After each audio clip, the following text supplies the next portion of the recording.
support. The maestro, please! First week of spring, and March certainly came through finally. This'll be for the week of March 22nd.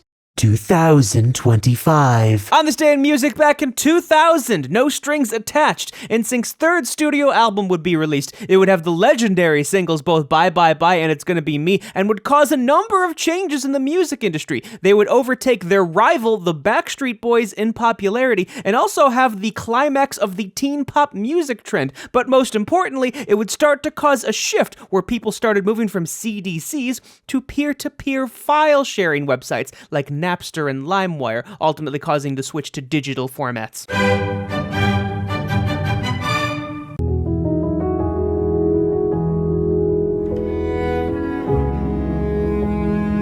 So we talked about this release originally in the middle of last year when it only had 17 tracks. Oddly enough, later that year in December, a deluxe edition was released, bumping that up to 27 tracks. Now we have the complete edition, bumping it up even further to 34 tracks. Don't mean a thing if it ain't got that swing. Unfortunately, despite the increase of albums we're talking about this episode, still nothing in jazz. Singing. I love rock and roll. Things like cold water, your brain just gets used to it. Try to keep swimming, keep that. Obviously a live album of Noah Kahan performing at Fenway Park. Oddly enough, this was actually released last year in August, but it was digital only. Now you can actually get it on vinyl, a standard black vinyl, or if you buy it from his store, you can get the exclusive cloudy white vinyl. They leave drops of blood like foxes in the snow. Album number 10 from Jason Isbell. It's not often we get him without the 400 unit. In fact, this is the first album since his debut to be entirely without the 400 unit. It's also his first solo acoustic album.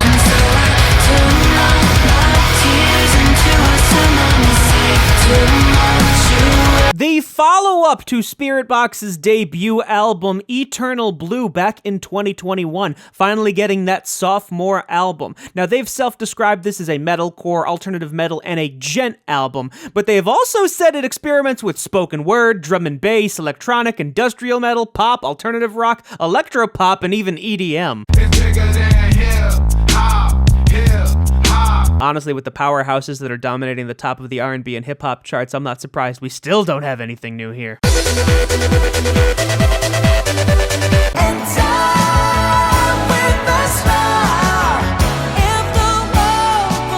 Finally getting studio album number 6 from Lady Gaga. Obviously, this is kind of a return to form, doing a lot of her more intense electronic music, given we do have songs like Die With A Smile on there to change things up. And now I need some help from the maestro, please! No, you ain't got no misses. No, but you got a sports car. We can get it. Oddly enough, there are even more different editions of this these days. On Apple Music or physical editions, they have 11 or 13 tracks respectively, and they swap out certain ones from the digital versions that exist on like Spotify and Deezer and what forth. There's also a 21-track deluxe edition that includes various live versions like Sports Car, It's Okay I'm Okay, and Greenlight that are Sirius XM live versions. Life's better on Saturn. Got to break this pattern. Floating away. I know Billboard's rules on which edition they actually show on the chart, but at this point, I think they really should just replace SOS with LANA. Is it Stacy? Is it Becky? Is it Keisha? Is it Andy? If y'all aren't following that Drake UMG lawsuit that's going back and forth, I highly recommend you look into it. If it was up to me, I wouldn't give it nobody's no sympathy.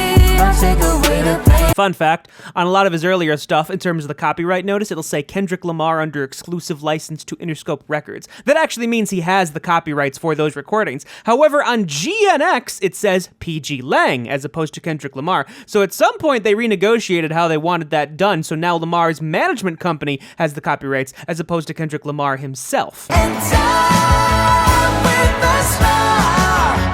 If the world was I mean, we all knew this was going to get to number 1, especially after the music video to Abracadabra that was premiered during the Super Bowl. Now, the question is, how long is it going to stay up at number 1? I do know on the dance and electronic charts, it's probably going to be number 1 for quite some time. March finally pulling through with the albums halfway through. I guess it was really just waiting for spring to start. Regardless, March does have one more week, so let's see what else it's got for us. And now I need some help from the maestro, please! Maestro!